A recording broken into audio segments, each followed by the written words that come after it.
startled awake. What was that noise? Wait, why can't I move? Your body rigid and stiff as though under control of an unseen force. You struggle to try and breathe, but nothing happens. Panic sets in, and that's when you notice a dark figure drift from your open closet across the room to the foot of your bed. Now you're in full panic mode, the comfort of your own room shattered. Unable to capture your own breath, your heart races, your eyes strain against the dark of the room as the shadowy figure creeps ever more closely. Inside your skull, you scream, a scream of primal terror, of desperation, but nothing moves through your throat or out of your mouth.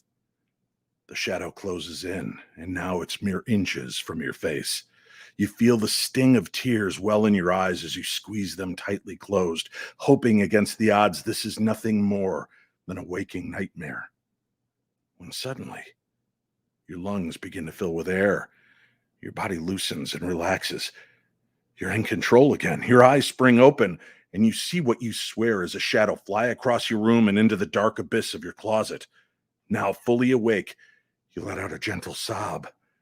This has to have been a nightmare, you think, until you hear the closet door click as though someone or something from inside it closed it. Turn up the lights, my little darklings. Wrap yourself in your favorite plankies, and for God's sakes, whatever you do, do not fall asleep. Tonight, from the shadows, shadow beings, sleep paralysis, and the Fae, with our special guest, Gemma Jade, right here on the very best in paranormal programming. I'm your host on this journey, Dave Schrader, and this is my realm. This is the Paranormal 60. I'm not gonna stand here and listen to this baloney. He won't float. He doesn't stand for baloney.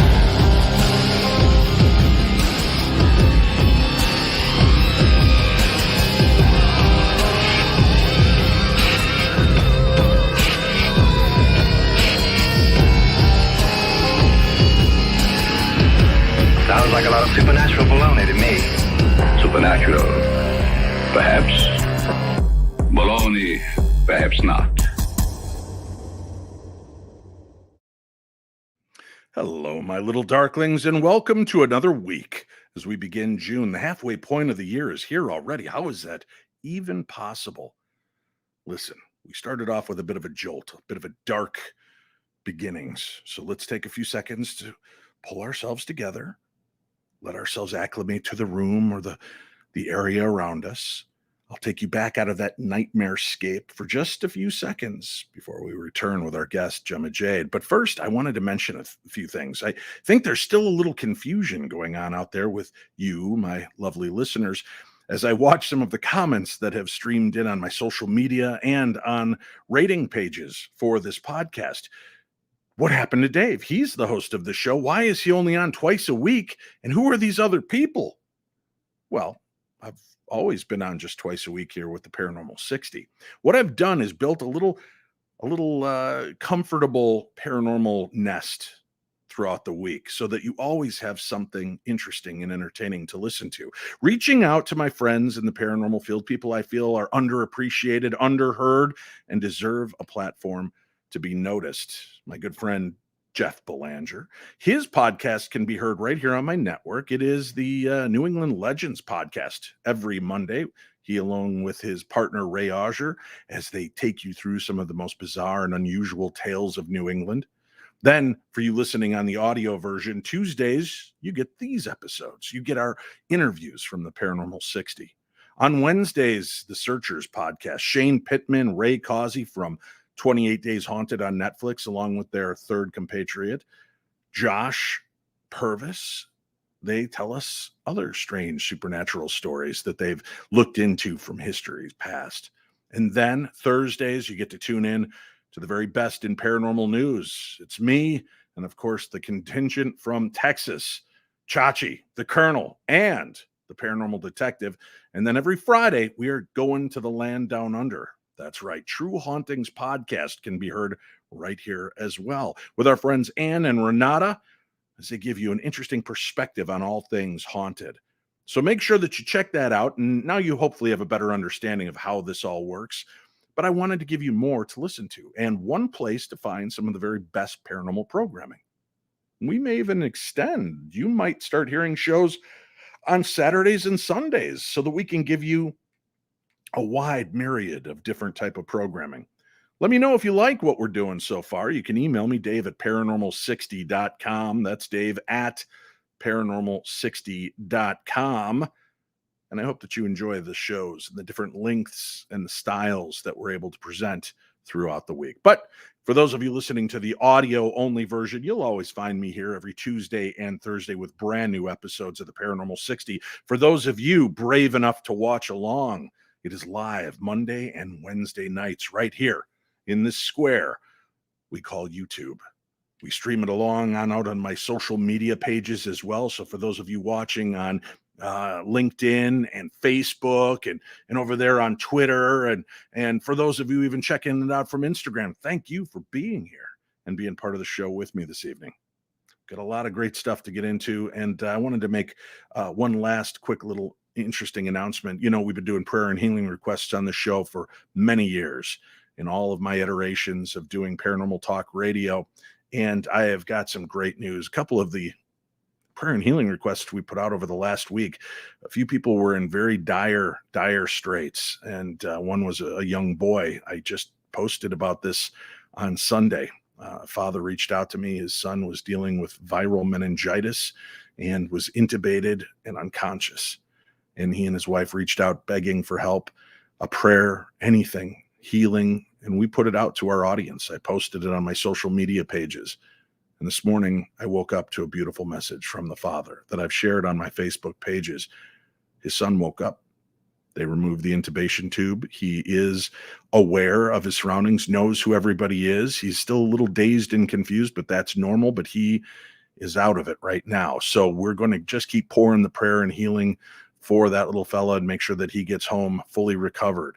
Another person that I heard from last week, they'd asked me to put out a prayer and healing request, and they wrote to me today saying there's been a remarkable recovery. He's not out of the woods yet, but at a point they didn't expect. So your prayers are being heard, and thank you to each and every one of you that takes just a few moments of your time to pass those on and to say a silent prayer or speak it out loud. Thank you very much from the bottom of my heart.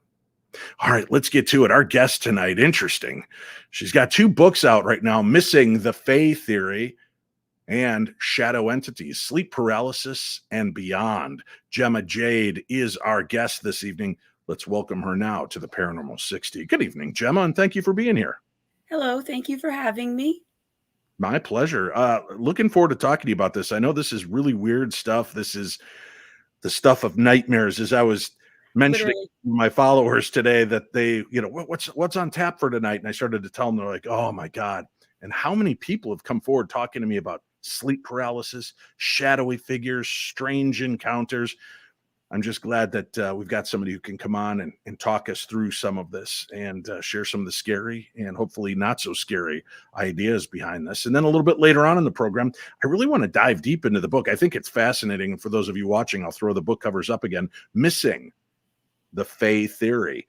And this is interesting because as I get older and I read more and I stretch my imagination beyond its limited boundaries, I'm starting to think there's a lot of stuff I still have no clue about. And I'm so glad somebody like you is putting this down on paper and making it available for all of us to understand and read. So diving in, let's start with a little bit about you. Explain to people where you come from, what is your passion and why you're involved in this field. So I'm literally from Paterson, New Jersey, and I have been a lifelong physical medium. I didn't work with my abilities much as a child. I have an Irish Catholic father who just didn't, he thought it was so weird that I wasn't comfortable ever talking about it. And I ended up just kind of shutting them off to the best of my ability. It did not lead me to good places. So I decided to, once I got a little bit older, I decided that I needed to find some way to not only help other people like me, because I now have older children who are going through the same things that I was going through, but to help other people out there. And I didn't know what that was going to look like. I just kind of got on YouTube and started rambling one day. And it ended up that I help people now come into spiritual awakening. I help people with understanding attachments that they may have, understanding basically more about spirituality and my experiences and what I've been told and taught from my guides and my spirit team about what it's like on the other side. I really want to dedicate my life right now and my career to just bringing other people hope and making people like us understand that we're not, we are the weirdos, mister, but in the best type of way, that we don't have to be left out and left out in the cold, and we can do regular things and still be ourselves. We don't have to silence ourselves like I did for so many years. Well, welcome into the world of the unknown. And, like you said, it's great to be able to share and feel like you've found your family. And that's what I Yes. love about what we do in this field is it's so inclusive. It allows for everybody from every walk of life, every race, religion, and sexuality to come together and talk about the things that unite us, life, death, and the mysteries that unfold in between those pages. Now, you decided to tackle the concept of sleep paralysis and shadow people and things that truly go bump in the night. And I know you have another book out there as well. These are the two we're focusing on tonight. So Yeah. we're going to have you back for your other book. But I wanted to start into this realm. I've been one quick to kind of dismiss the old hag sleep syndrome, the sleep paralysis, as being more on the line of a neurological issue. And just to give you an understanding, the reasoning for that is because of the work and research I've done, most of it can be taken away by medication or the way you sleep. If you are a back sleeper and having these issues, there's probably a neurological condition for a lot of them. And I've often thought if it's really paranormal in nature, why does it stop if you're medicated? And why does it stop if you're laying on your stomach? I always joke around that for me, I understand why something dark and evil coming in to creep up on me and sees me on my stomach would turn around and leave, pretty much for the same reason. Even my cats and dogs won't sleep in the same room with me at night. They don't want to put up with the evil that comes from me into the darkness. But there is another element to it. And I've had one experience, and like all things, I can't summarily dismiss orbs because even though it's not my jive, I've seen some stuff I can't just dismiss. And having my own sleep paralysis moment and experience and the way it was happening and unfolding was actually very terrifying. And I don't know if I was gifted that so that I would understand what my listeners and survivors of that around the world were dealing with, or if it was just my time. So talk to me about sleep paralysis and these nightmare creatures that seem to surround it. So when we are asleep, we are vulnerable. And I just want to say that everything that I talk to you guys about tonight is not only my opinion, but things I've learned from my guides and my team. So your experience may be different. But from the best that I know, when we are sleeping, our souls go on journeys.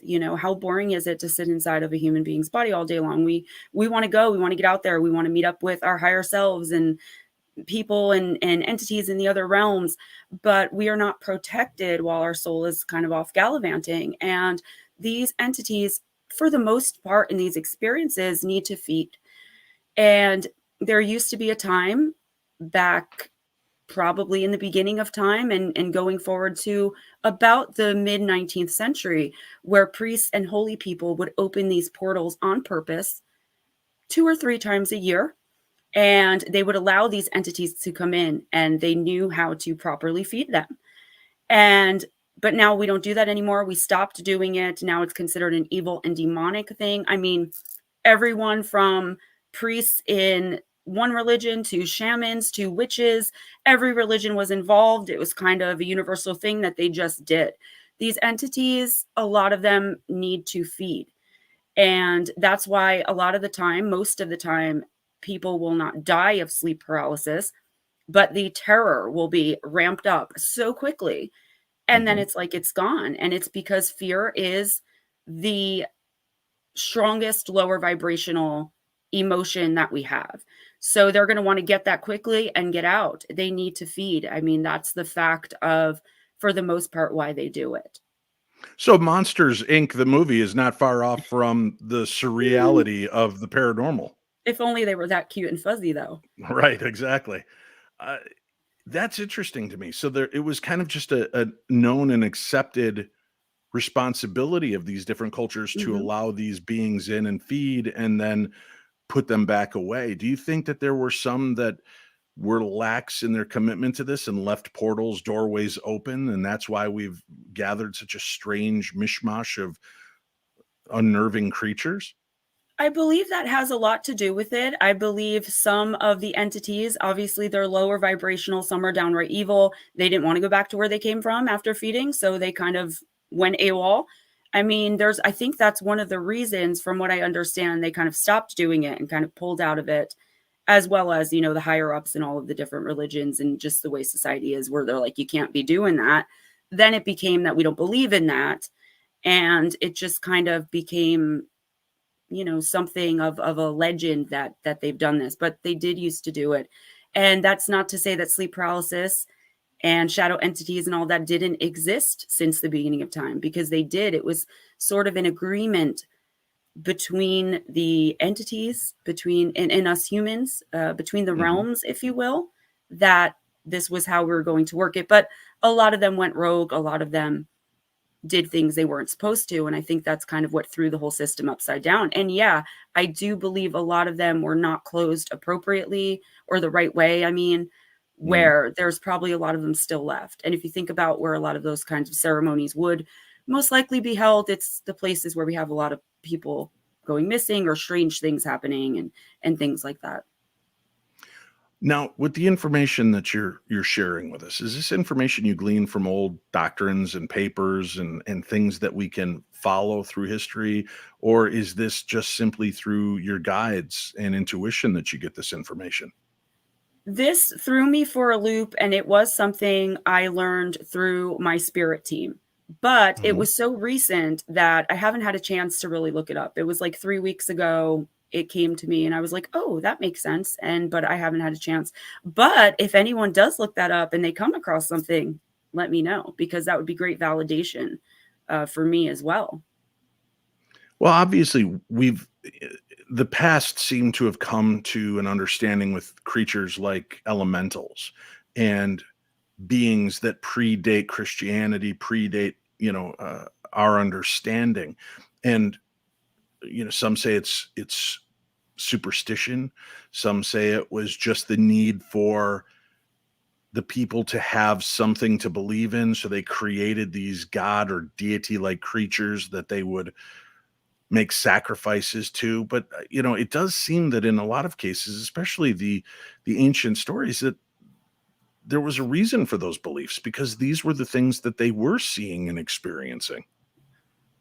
Yeah, and I was really surprised, extraterrestrials were never really my thing until very recently. And when I started finding out that they were finding, hieroglyph pictures all over Mhm. the tombs in Egypt, like that blew my mind. And I started looking more into that, and through all of my research with the Shadow Entity book and the Missing the Faith Theory book, I did find that these creatures have been allegedly around since the beginning of time, if not before our time. And the stories that I've read and encountered, even in the old novelizations, some of these writers would share about feeding these beasts, these beings, these Mhm. creatures, giving them everything from small tokens to coins to cigarettes and alcohol or small bits of sweets and foods. And when they wouldn't, all hell would break loose.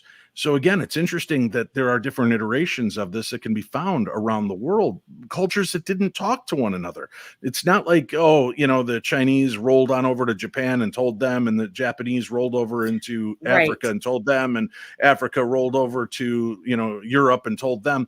These were all things that simultaneously seemed to coexist, and it was just accepted as such. Yeah, absolutely. And that to me is what makes it so much more believable and so much more fascinating. Because now I'm like, I want to know all of the things about everything. I just think it's so fascinating. I think that if we look back far enough, I say in the Missing the Faith Theory book that A lot of the fairy tales came from somewhere. They all came from something. You know, Mhm. I gave the Hansel and Gretel example that there was a plague going on where people were getting rid of their children because they had nothing else to eat. And it all came from somewhere, from something. And I feel it would be remiss of us as humans to think that we just kind of, you know, came up with this stuff off the top of our heads, or that's like with the shadow entities thing. Okay. Just for an Mhm. example, all of these people independent of one another, all going through the exact same thing and reporting the exact same thing all over the world for centuries. Some of it neurological, sure. Some of it science, yeah. But some of it, most of it, in my opinion, no way. All right. Now, in the work that you did for your book and research, what was one of the more chilling facets that you found? One of the more maybe anecdotes about shadowy figures and their tie to sleep paralysis? Well, I did the thing that scared me most as far as my research and the sleep paralysis part of it, because shadow entities are one of the only things on this planet that scare me, that I will not Hmm. don't like, you know, because of my own experience with them. But as far as the research, it was just knowing that we could be left so unprotected, even though we have an entire spirit team and guides and angels, depending on what you believe, that these entities could very quickly jump into us and kind of take us over or drain us. I feel like a lot of sickness could be the reason for that. And that Well, really was one of the things where I was like, oh my gosh, like this is really happening, really? now you said that you had your own encounters. Would you Oh my mind gosh. sharing a few of the most impactful ones to you? I would say the most impactful, and I've come across at least 4 other mediums who have had the same type of experience with them, where they would come into my room at night when I was younger, right when I was starting to maybe understand a little bit more about my abilities, and that I was communicating with spirits and not people that other people couldn't see, you know, that I was just special. Um, and they would antagonize me. Like, for instance, I'd be outside playing with little spirit kids or my regular friends, and they would just approach me and be like, "Go ahead in 30 seconds, just run across the street as fast as you can." And I would look up and a Mack truck would come 30 seconds later and it would have killed me. Or, "Go ahead, bite that wire. You can bite that wire and you're going to be totally okay. It's fun. Watch, we'll do it." You know, trying to get me to unalive myself. And I don't know what the connection between Unalive. I like that. hey, I'm a YouTuber too. Hmm. But I don't know what the connection between mediums and the shadow people trying to get rid of us that way, or if it happens to other people. I have not come across other people who do not have these specific abilities that's happened to, but I can't say it never has because I don't know. But that I'll was the tell you, most terrifying for me. I heard a story, truly gave me the willies at one of the conventions I just attended. And the guy was talking to me about shadow figures, and he goes, "I know that you think some of it's play of light with our eyes and the hypnagogic and hypnopompic states of going in and out of sleep where your dream world and reality can kind of blend and mesh." He said, "But we were having some really messed up experiences." And I'm paraphrasing. He used much more colorful colloquialisms about this, but he said that he and his wife noticed often things shifting around from under the bed, out of the closets, from dark. If there was a dark corner of their room, it seemed that that's where things would enter through. Mhm. And he said what was really terrifying to them was that there were times that they would be awoken at night to the entire bed bouncing, like something was underneath kicking it with all of its might, and their bed would just lurch a few times and then stop once they were fully awake. And I asked him, I said, "Well, did you ever notice? Was there a fire? Was there something strange going on that maybe they were trying to alert you to?" He said, "No, it was never anything like that. But I think, as strange as it sounds, I think I figured out why they were doing this." And I'm like, "All right, share with me." And he talked about how terrified he and his wife were for years regarding this. He went into a sleep study.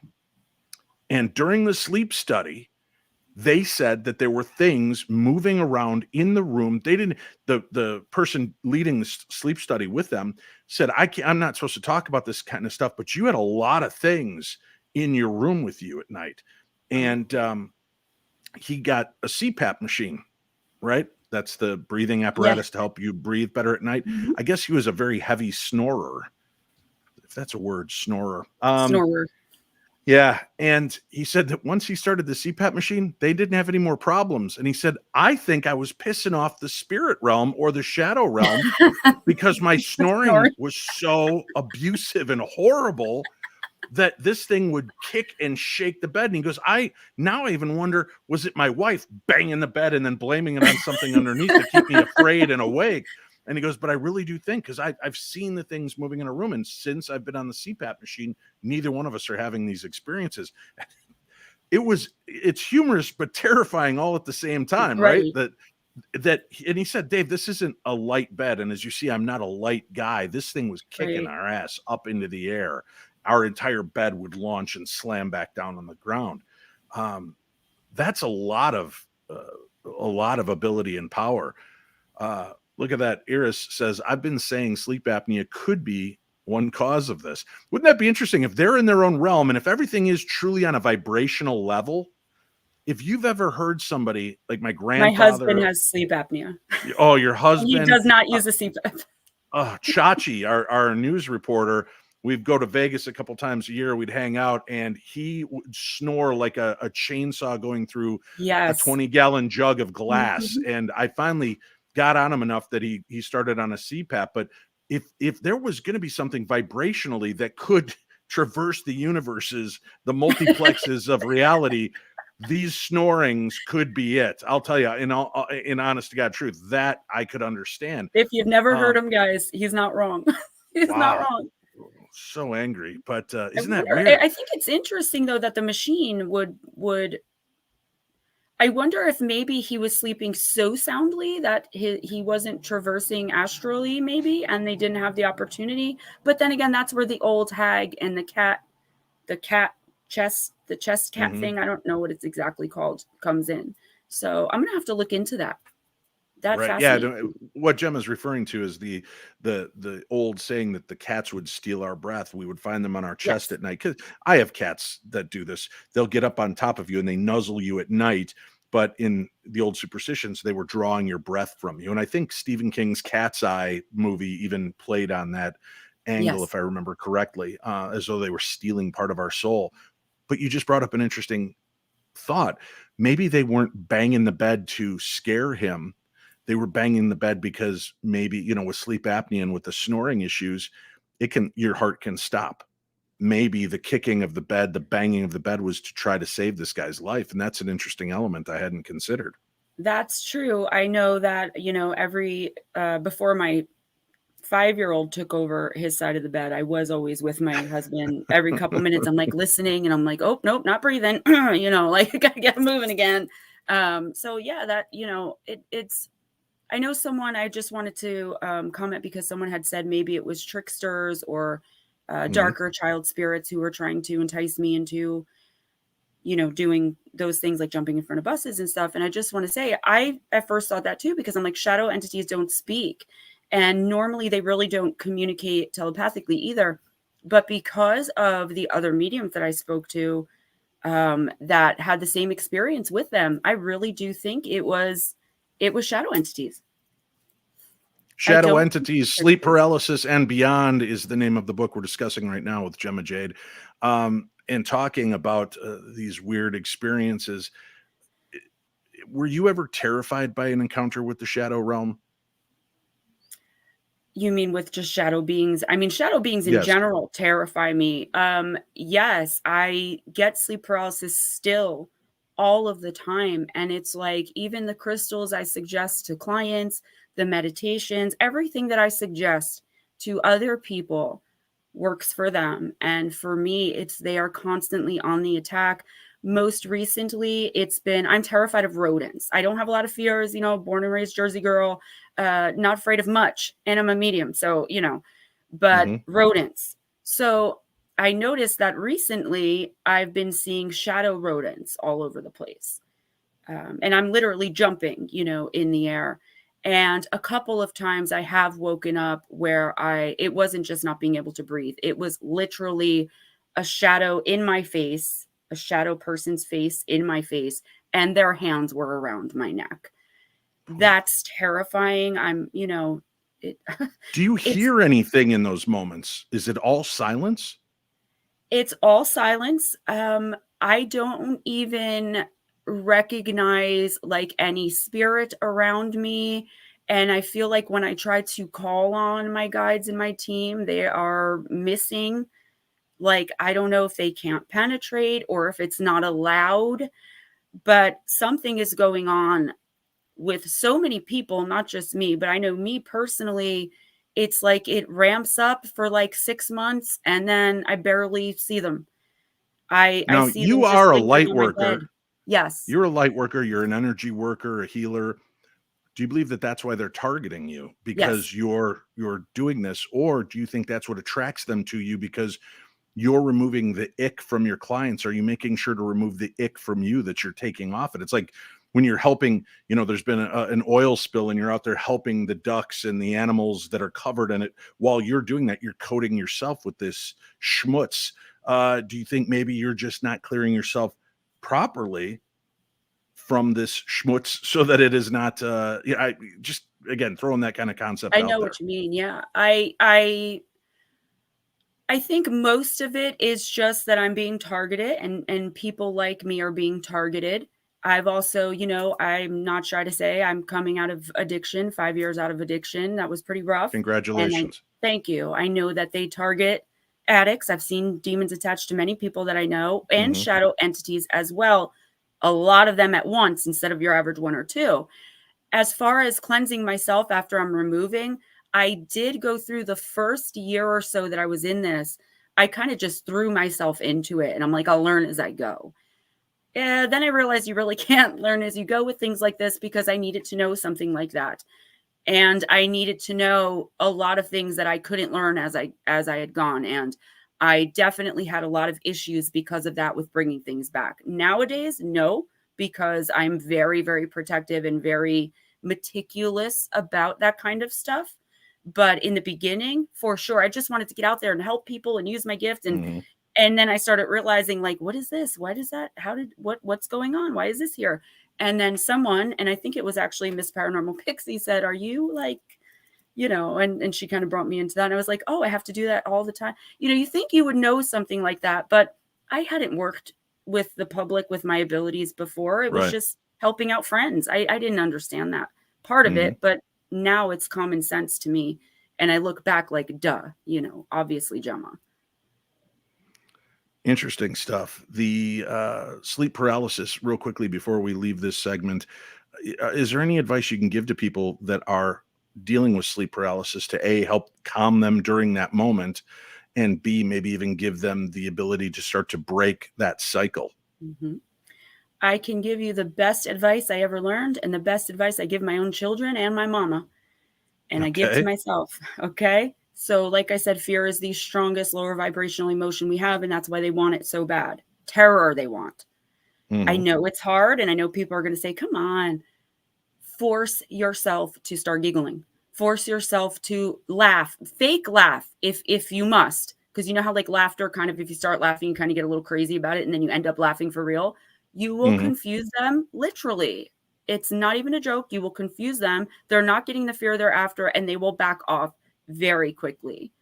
As far as preventative measures, the one thing I would suggest is keeping your space, meaning your home, free of energetic clutter and physical clutter. Guys, physical clutter, things you're not using, right now, if you have an overabundance of stuff, go through it, get rid of it. There's a lot of attachment on that stuff. Even your own from, like, your prom pictures with like an abusive ex or something. You don't need those. That's bad energy. Just declutter and sage and cleanse. I like it. And for those of you watching and have watched my adventures in the Holzer Files and Ghosts of Devil's Perch, that's the big thing I try to tell people is I don't walk in a place of fear. Doesn't mean I don't get frightened. It doesn't mean I don't get startled, but I don't walk in a place of fear. I don't go in giving them the easy buffet. Yeah. They're going to have to work hard to get it. And even in those moments when I'm startled and terrified, I will fake it. It's a perfect example in the end of the Ghost of Devil's Perch when I got knocked on my ass in that mine tunnel. It was full boisterous baloney, what you saw of the way I was reacting, like I was in charge and everything. I was doing that out of sheer terror to try to, no, this isn't going to happen. No. And it was more like I'm trying to convince myself this isn't going to happen. I'm not going to let that. Right. And then but once I got that, my mind cleared. I was able to state, listen, I'm here to help you. You've got to do it this way. You've got to be cautious with the way that you present things. You have to be cautious with the way that you deal with things. And, give the spirits the security of letting them know you are there, you are hearing them, and you're going to do your best to try to make things better for them. So that's what, what I've done going into the programs that I've been a part of. We're going to take a very quick break. We've got more to discuss.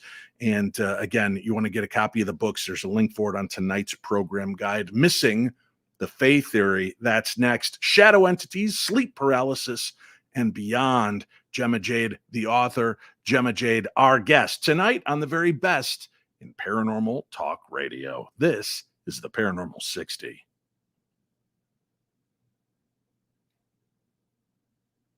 Are you like so many others, coming into abilities that you don't understand and unsure where to safely begin this journey of exploration? Well, award-winning psychic and medium Michelle Welch has the answers. Michelle Welch is the author of the award-winning book, The Magic of Connection. Stop cutting cords and learn to transform negative energy to live an empowered life. In this book, you'll learn how spirituality and intuition can help you heal your inner wounds while staying connected to the people that you love. Author Michelle Welch shows you how to work with the energies that connect all people, and you'll learn to transform and transmute negative energy in ways that support your personal spiritual journey and help you reach a more powerful and meaningful life. In her newest book, Spirits Unveiled, a fresh perspective on angels, guides, ghosts, and more, Michelle teaches you how to identify and deal with the spiritual energy around you every day. Each chapter features a specific kind of spirit and teaches you how to sense its presence, identify and connect with it, and set the boundaries you may need, all while demystifying the process and making it easy and accessible to everyone, from the beginner to the expert. You'll learn how to understand elementals, connect with an ascended master, protect against psychic attacks, astral travel, and more. Providing meditations, visualizations, and inspiring stories, this book helps boost your intuition and spiritual experience. Unleash the real you.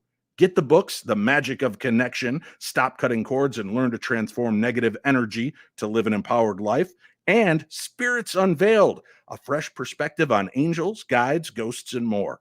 Buy them now wherever you purchase your books or by using the link on today's program guide. Life is confusing enough. Why not make it easier with award-winning help from Michelle Welch?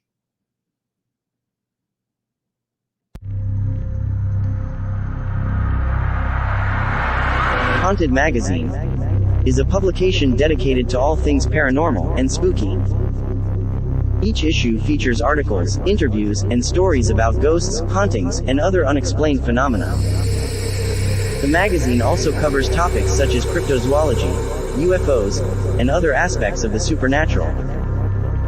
Expect to find in-depth investigations of haunted locations, first-hand accounts of ghostly encounters, and reports of paranormal events and attractions. The magazine also includes features on the latest ghost hunting technology and techniques, as well as tips for those looking to search the supernatural on their own. Issue 37, The Frights of Spring, will be in stores from March 6. So remember, don't be normal. Be paranormal, and order your copy today.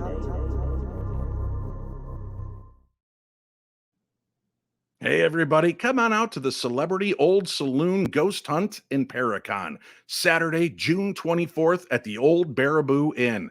I'll be there along with investigators from Netflix 28 Days Haunted, medium and psychic Scotty Rourke, and so many other great guests. You'll be able to investigate, learn, and be there with us. You can get information at darknessevents.com. Again, that's coming up Saturday, June 24th.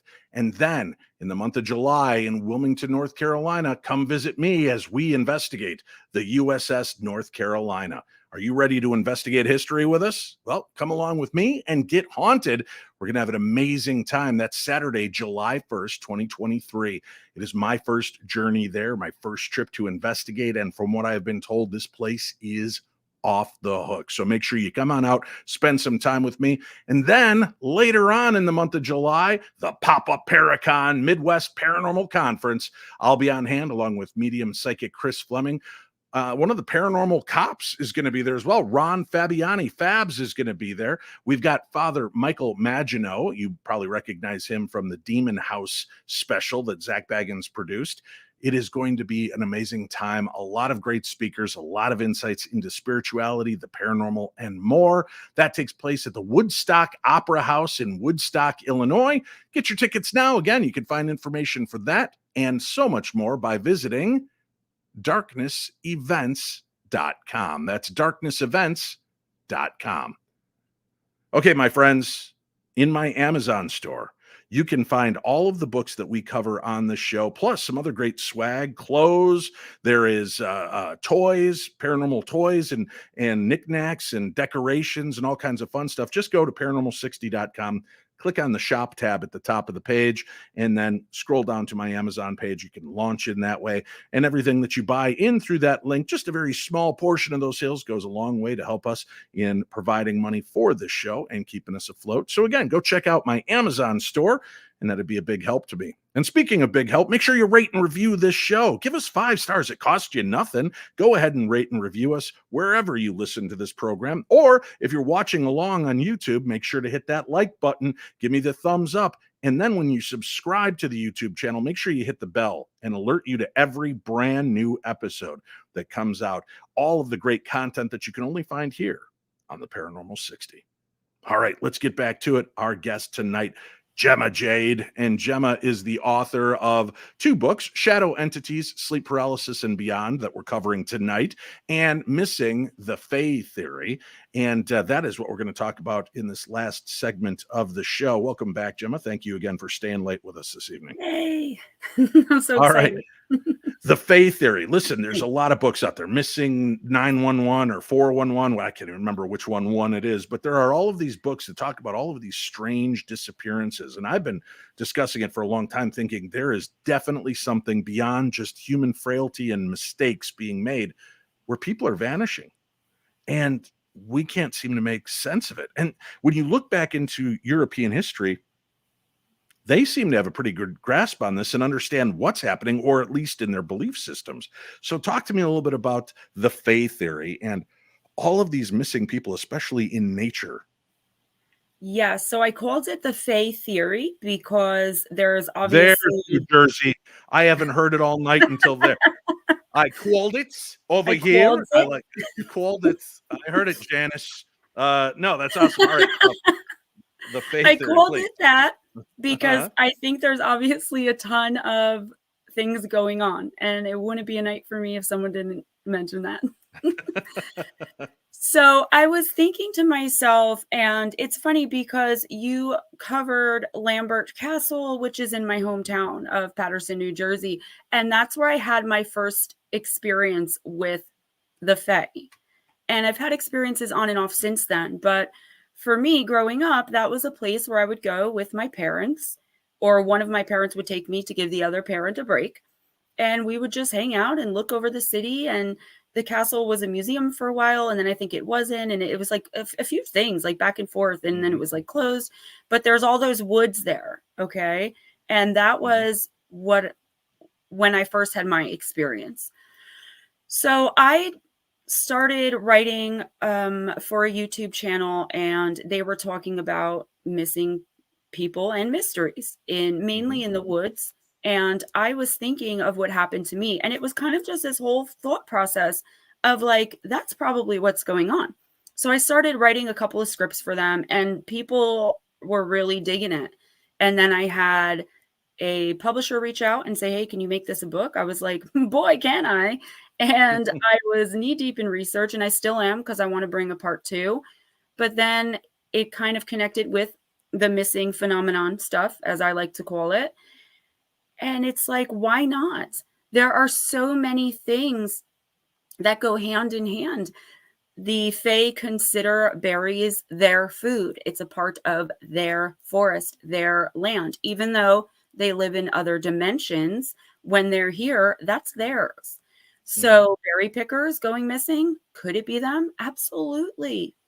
People who offend them. Don't go into the woods. I would just advise, because I never do, going into the woods without, I bring some Jolly Ranchers and like in little airplane bottles of whiskey. Like, it doesn't have to be a little cherry flavored tobacco. Mhm. That's what you were talking about before, but it's real and it's true. And not all Fae, and I say this dozens of times, I say it every time I talk about them, actually, they're not Disneyfied. Okay. So they're not Tinkerbell bringing you to Neverland. I mean, they'll bring you to Neverland, all right, but they're all different. Just like we as humans, there are some good and some bad, for lack of better terms. There are some that are inherently bad. There's only one species of Fae that are known to be inherently good, no matter what, and that's the brownies. They really do sneak in and help you around your house. But why not? Why couldn't they be? The boulder fields, the shoes left behind. Everyone thinks fairies are these tiny little beings, and sometimes they are, but I believe Flannel Man is also a Fae creature. Think about ogres, goblins. It runs the gamut, but they're definitely there.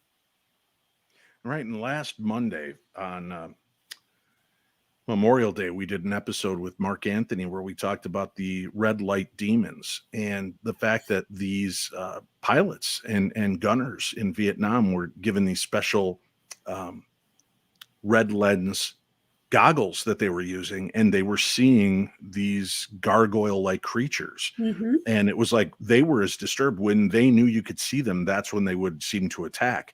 So it was really kind of interesting to hear that aspect of it and kind of tie it in. And again, you're right. We think of the Fae, we think, oh, they're going to be these little wispy characters, these little, avant-garde, sparkly figures, but there's so much more to them. Even in the case that I've heard people that are devout Bigfoot and cryptid investigators believing that there may be a closer tie to the cryptids being more in the category of the Fae than they are to an actual zoological creature that we just haven't discovered at this point. Now, with the Fae, you said leaving things out, trying to appease them. There are countries, of course, that have rerouted roads, rerouted cities, rerouted things. Even in Japan, there are buildings that they punch holes through to give free flow of the energy from their realm. And yeah, it's really kind of astounding. You can read these articles about people that have built buildings in specific areas, how they build it around the pattern of the energy that runs through it that they believe is run by their versions of elementals and Fae. So there is a lot truly given to that above just superstitious, cowardly lot. There's a real concern about that for people that are in these cultures. Yeah, absolutely. And I say a lot of the time too, and I mentioned in my book, remember, their magic is ancient and they still use theirs. It's not evenly matched. I believe all of us had the same magic, and I believe all of us have the same abilities. It's just what we're conditioned out of. And as human beings, we don't have that same magic anymore. Obviously, the Fae do, and Speak they don't for like yourself. to be... I thought we weren't telling anybody about that, Dave.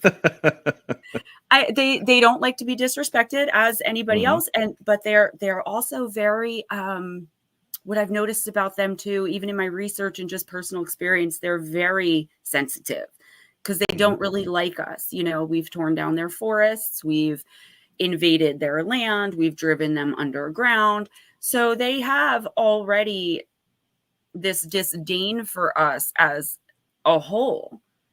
Most of the time when you go back or when you're taken by them, you're probably not coming back. And if you do get sent back through that portal, you're probably going to be deceased on this end. And that's why we have to really pay attention. It's a really dark subject when you get down to the meat and bones of it. Yes, I do believe cats can see Fae. Humans can see Fae, but here's the issue, and I'm glad you asked that because it was something. Now, I was let gonna me say just, before. Yeah. I'm putting some questions up on the screen. Let me ask the question just so listeners Oh, sure. don't Yeah. think that there's an audio glitch. I didn't hear Dave ask that question. Did a Yeah. fairy ask her that question? Sorry. Lena asked, can cats, and I would guess other animals as well, see the Fae? They can see the Fae just like we can see the Fae. The problem is, if you look on a fairy creature, and this is pretty much any of them, as far as what I know, Mhm. they don't want you looking at them without permission. But if you've already seen them and know they're there, how can you ask permission? It's like a catch-22 for us, and they do that on purpose because they don't like us. They can hurt you and harm you. Dogs that are out there, and it's always talks about how they refuse to track, or they start going crazy and running in circles. I believe that's the Fae messing with the dogs, poking them on their belly, you can't see them, or being like, over here, over here, over here. And that's why the dogs act so nuts and refuse to search a lot of the time. Nancy Gregg asks, is the Fae the same as elementals? I believe so. Yeah, I don't usually use the word elemental, but from what I understand what they are, I believe that the Fae are pretty much the same thing. That's like water sprites, and I believe there could be a little bit of a difference, whereas certain species of Fae are more in control of different elements, making them Mhm. elementals. But I don't think there's much of a distinction as far as I know. Captain Nina says, Scott's Irish here from the Blue Ridge Mountains. We know that there are Fae and other beings. Some believe that we are descended from them, especially those with abilities. What do you make of that? Is that now that's kind of part of the changeling thing, right? The Fae would steal human babies and replace them with kind of these slightly off versions of us. Yeah, it is that, but it's not only that. This is something else that a lot of people always ask, and I am right with you there. I believe that people with certain types of abilities do have fairy blood somewhere down the line. And it's not just through changeling, believe it or not. There are stories, and I covered some of them in my book, about mainly women. Sorry, my computer. Mainly women, but it happens to men sometimes too, Mhm. and it mainly back in the day, but they would come out of the woods and it would be everything you've ever wanted in a woman. Okay. Perfect body, perfect voice. And they would just offer you themselves. And it would be a man for a woman, and the end goal would be to conceive. Mm. So a lot of the time it was more a woman approaching a man because they would want to bring the half human, half fae child over to their realms. But it happened the other way around too. And then these human women were giving birth to children with fae blood, and that blood stays in our DNA, it stays in our system. And I believe I get it from both sides. Normally, though, for whatever reason, it comes from the maternal side for the most part. That's not to say it can't come from the paternal side, but mainly from the mother's blood. All right, before we get to Ray's question, then that's interesting because extraterrestrials have been known to harvest eggs and semen.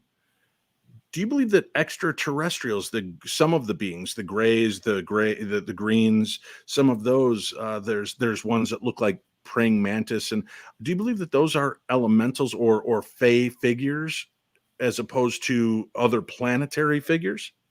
So I actually did a video on this. It was a while back. Are Fae extraterrestrials or something like that?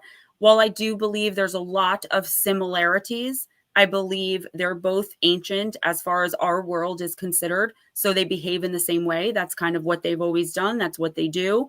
I don't believe they are connected in that way where one is the other. But I do believe that they're aware of one another, and that perhaps who knows if they're comparing notes or not, because I've found in research there are a lot of similarities. So the book I'm writing now is about the black-eyed kids, but the one coming after, I'm thinking of doing something about the Fae extraterrestrial connection, because it's so common for people to ask that. We will have to have you back. I know my ears perked up when you said black-eyed kids. Not that the rest isn't fascinating. Next. Ray Lancashire says, Dave, can you ask, do the Fae only exist in the countryside, or do they also come into the cities? They do not only exist in the countryside. they wander, they travel too. And I believe, like, just as with extraterrestrials are said to check on the people that they have that are involved in their hybridization programs and re-abduct, or just they're seen kind of creeping in the room, staring at you while you're sleeping. I believe the Fae do that too. I've seen plenty of Fae right in the middle of Paterson, New Jersey, which is an extremely urban area. I believe they come there to check on their humans, but I don't believe they really make homes there outside of like backyards where there are mushroom rings. You'll see boulders, but I think they're just more at home, and the portals are in the woods. They have to make a portal in someone's backyard. That's why mushroom rings pop up and then they're gone. That's fascinating. Yes, it Wow, happens. that's an interesting element. I'm watching some of the comments in here. Folks, I see some of you saying you have stories of black-eyed kids or the Fae. Email them to me, please.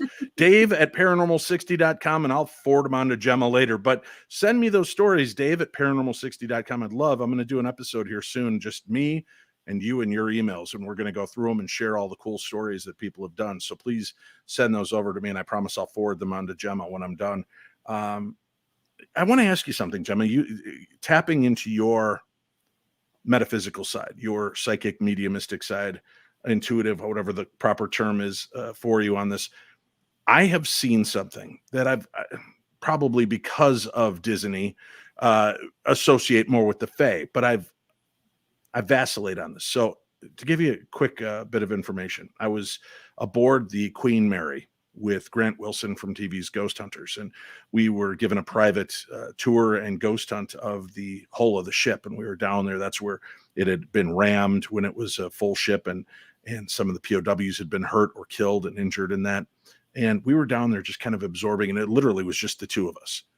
And as we were talking in the very low dim light, just this eerie orange ember glow kind of from one little overhead bulb way up there, all of a sudden we both saw sparkles.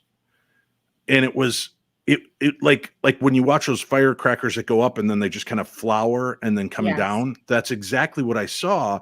And I turned to Grant and he goes, "Holy crap, did that just look like fireworks?" And I'm like, "Yeah." And as we kept talking, it happened a few more times, but no sound. And then I was at the Belvoir Winery, the Oddfellows home in Missouri, Liberty, Missouri, doing an investigation in this kind of underground area of the, I think they used to use it for cold storage. Mm-hmm. And while I was down there talking, all of a sudden, like 4 feet in front of me, just these white sparks, and everybody saw it. And I looked for live wires, anything. There was nothing there. So I wondered, was I coming into contact with the Fae, or is this the energy exchange of something trying to come into our realm, a spirit or something paranormal in that fact? I would say it could be one or the other. I don't know that, like, I've never seen a spirit, whether it be quote unquote good or quote unquote bad, accompanied by a Fae. I don't know that they coexist or commingle in that way. So I think the spark of energy of something trying to happen is probably the more likely answer. But even now we're seeing extraterrestrials behaving that way in the sky, from what I understand. And people are like, is this elemental? Is this extraterrestrial? So it could be one or the other. But for Fae to be in a place where there's something lower vibrational, or I would even dare to say demonic, for lack of a better word, they tend to flee, because they're like drunken teenagers all the time. That's a lot of their personality is like, that's not a lie. It's like, let's go have fun. Let's mate. That's why there's so many different species, because they intermate like crazy. So I would say the energy thing is a more likely explanation. If I were there, we go. I would have told you, folks, sure. You have now got proof of what I truly am, as apparently just a Fae, a giant, bald, dumb Fae who just mated and had way too many children. And now you know You're why. a rock star. It's in my blood. I'm a Fae, man. Back off. Gosh. No, those are really interesting aspects. Really, wow, something to consider. That's why I love talking to different people, different concepts and belief systems, because it may not fully be something I can embrace or grasp, but the concept of opening up to the possibilities, I love that. And even watching people's conversations as they're watching along in here and having them kind of have these realizations, these moments, Now, how do we know, Gemma, if we are dealing with the Fae interacting in our lives, causing havoc, or something darker? Well, maybe that's not even a fair thing because some of the Fae you said are quite dark. But how do we discern between, for those of us that aren't gifted enough to tell, Right. the Fae from dark spirits or or demonic spirits? Right. The Fae will normally want to make themselves known. They're very vengeful and spiteful, and I would go so far as to say 90% of the time, they'll want you to know it was them. I was haunted by trolls in my house, in my closet. I had done something, I guess, apparently in my backyard. I offended them. They want you to know. Whereas lower vibrational demonic entities, they just want to torture and torment you for possible possession, to make you sick so they can feed off of that. Then you have to call someone like me and to try to get rid of them. Even when I go in, they try to present themselves as something else. And the Fae, most of the time, the majority of the time, will want you to know who you messed with. It's like a message from the mafia, like, hey, we're the boss, and we say you offended us in this way, and now you're going to pay. And then there's that hybridization of the demonic Fae that only troll social media and try to bait you into long discourse and horrible discussions. For those of you that follow me on Twitter, you'll know that they're out seeking my blood all the time. What can we do to appease them if we think we've pissed them off or upset them? Is it simply as simple as leaving out a couple Jolly Ranchers or mini bottles or shot glasses full of whiskey for the see, my dog's so dumb. I just know I'm going to wake up to a shit-faced dog on my carpet with a bunch of Jolly Rancher wrappers wrapped around him and trying to blame the Fae for it. Yeah. It wasn't me. It was the Fae, Dad. It was the Fae. That's exactly what he's going to do. I just got a mental image. Yeah. So the leaving of the treats is normally like a preventative measure. You can go into the forest and speak that you are sorry, genuinely mean it, and leave something if you feel like you've offended them. Or you can go in and say, hey, I don't want to look upon you. It's like, it's really about giving them the vocal acknowledgement and respect. I would say if you don't know much about the Fae, please don't have fairy gardens. Don't leave out little saucers of milk. I would even recommend, not having an elf on the shelf. These are totems. Well, I would love for people to have a Gemma on the shelf. The Fae do not find that. They find it offensive. And having them around your house when you don't know what you're dealing with or how to really appease them or prevent them from attacking you, because they can be quite vicious. Don't walk into mushroom rings. Don't pick berries. I mean, there are so many rules that you probably just want to keep them away from you. And a good way to do that is don't talk about them, don't look for them, and don't do things like making fairy gardens to entice them into your home, or having totems, even garden gnomes. I'm sorry. I go so far as to say garden gnomes have to go as well. Don't name them, please. That's it. You are so racist, Gemma. I know. I can't believe you're against garden I'm gnomes. facist. Missing the Fae Theory. That book is what we've been discussing this evening. Shadow Entities as well. Those are the two books. There are links for those books on today's program guide. And please do me a favor, folks. Make sure to support the advertisers who support this show. When you see those links, if you're ever in the need or want or desire for any of the items, please buy them through those links so that they know that we're promoting them on this project and podcast. And when you go and you buy books like Missing or Shadow Entities, just take a few minutes to rate and review those books, because it does go a long way to help each one of these authors get more exposure. It's like social media. The more likes they get, the more comments they get, the more ratings and reviews they get, the more it's pushed up and more people can find these books that may not know that they exist, and share them. Spread the word about these books and the histories out there. Before we go, do you have a good scary story to leave us with for this evening? Oh my gosh, I have so many, but I can tell you that, I'll tell you a quick one. So Okay. I had just moved into this house that I live in now. It's the first home I've ever owned. Beautiful property, out of Patterson. It's like a different world. And I woke up in the middle of the night one night and I heard someone calling my name. And I was really confused. It was the middle of the night. I went downstairs and I'm looking around and there's no spirits. I don't even see anything evil. I'm just like, what's going on? So I'm lured out to my back deck, and it was September, the fall time. And suddenly I see this image standing by the tree. It's about 10 feet away from me. And I'm groggy and I'm like, what's going on? And the face kept changing. It was like the whole top hat, cool looking cane, 3-piece suit with tails, tuxedo. And the face kept changing from like a really handsome guy to my favorite celebrity to a demonic face to no face. And the entity or whatever it was so unfamiliar to me energetically, which is strange because I'm 40 years old. I was 35 and I'd seen it all, I thought. So I recognized him as devil, not demon, devil. And he had said something to the effect of, if I were to kneel to him, because I'm a devout Christian as well as all this. So he had said to me, if I were to kneel to him, he would give me everything I want, except him, and pointed to my stomach, which was weird. So I turned my back. I heard this howl, like an animal howl. And I walked back upstairs, and I guess I went back to sleep. So when I woke up the next day, I was like, oh, that was a weird dream. But my downstairs deck door was slid open and there were leaves on my socks. It was real. And Wow. about 3 days later, I found out that I was pregnant. I thought I could not be pregnant or get pregnant anymore. And I was pregnant, and I did end up having a little boy who, out of respect for his dad, I don't talk much about it, but he is very special ability-wise. And I believe that whatever or whoever that entity was wanted this child before he was born. Wow. Well, that'll send some shivers up and down people's My everyday spines. life. Oh, just just Just part of another the day in norm. Gemma's house.